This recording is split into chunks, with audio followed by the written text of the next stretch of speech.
Finally guys આજના વ્લોગમાં તમારું સ્વાગત છે. આજનો વ્લોગ અહીંથી સ્ટાર્ટ કરીએ અને સવારના 10:15 વાર છે અને હવે નાસ્તો કરવા બેસી જઈએ. તો હાલો નાસ્તો કરવો હોય તો કમેન્ટ કરી નાખજો.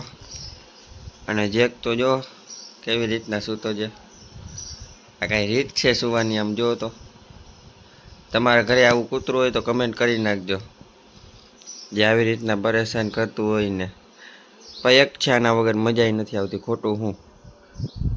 તો હવે સવારના પોરમાં બસ એક કામ આવી ગયું છે, દૂધ લેવા આવવાનું.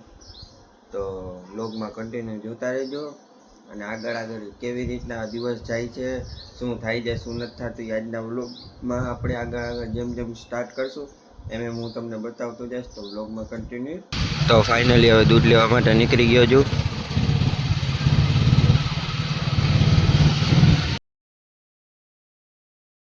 લઈ લીધું છે અહીંથી.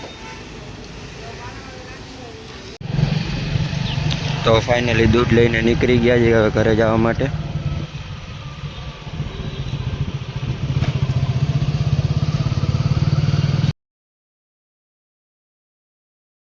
તો ફાઇનલી અત્યારે હું ઘરે આવી ગયો છું દૂધ લઈને અને 10:10 થઈ ગઈ છે.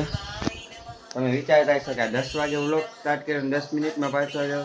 એટલે એમાં એવું છે કે દૂધની દુકાન અહીંયા જ છે, નજીક જ છે, બહુ આઘી નથી. એટલે ફટોફટ આવી ગયો દૂધ લઈને. તો હવે સીધા દુકાને જઈને મળીએ. અને આ ભાઈ જો આરામ કરીને પાછા બેસી ગયા છે નાસ્તો કરવા.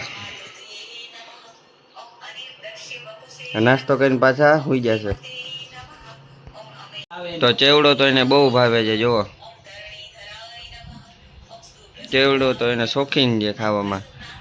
ક્યાં હશે ને એને સુગંધ આવી જાય એટલે ત્યાં પહોંચશે.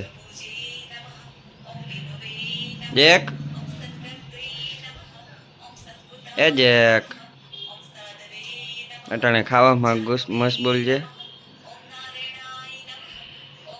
તો ફાઇનલી થોડીક વાર આરામ કરીને દુકાને પહોંચી ગયો છું અને 10:30 થઈ ગયા છે અને દુકાનમાં માલ આવી ગયો છે. તો તમને શું ભાવે કમેન્ટ કરી નાખજો આમાંથી.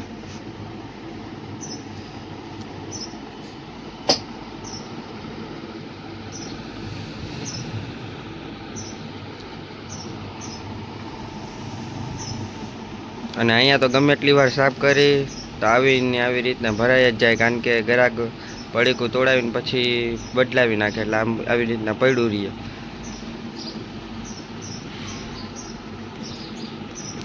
આ છે દુકાનદારની હાલત અને આવી છે જિંદગી અમારી. તો જેમ બને એમ સપોર્ટ કરતા રહેજો ને. તો ફાઇનલી જમવા બેસી ગયો છું. બટેકાનું શાક, રોટલી ને શ્રીખંડ છે. તો જમવું હોય તો હાલો. અને હવે કામે જવાનો ટાઈમ થઈ ગયો છે એટલે વધારે વ્લોગ નહીં બનાવી શકું, કારણ કે અહીંયા મોબાઈલ અલાઉડ નથી. એટલે આજનો વ્લોગ અહીંયા જ એન્ડ કરીએ. જો તમને ગમ્યો હોય તો મારી ચેનલને સબસ્ક્રાઈબ, લાઇક ને કમેન્ટ કરવાનું ભૂલતા નહીં. અને મારી ઇન્સ્ટાગ્રામ આઈડીનું લિંક નીચે મોકલું છું, એમાં પણ જઈને વ્લોગ જોજો. અને જો એમાં પણ ગમે તો ફોલો આઈડીને કરી નાખજો, લાઇક કરજો અને કમેન્ટમાં કહેજો કે કઈ જગ્યાએથી મારો વ્લોગ જોવો છો, એટલે મને ખબર પડે તમે ક્યાંથી જોવો છો.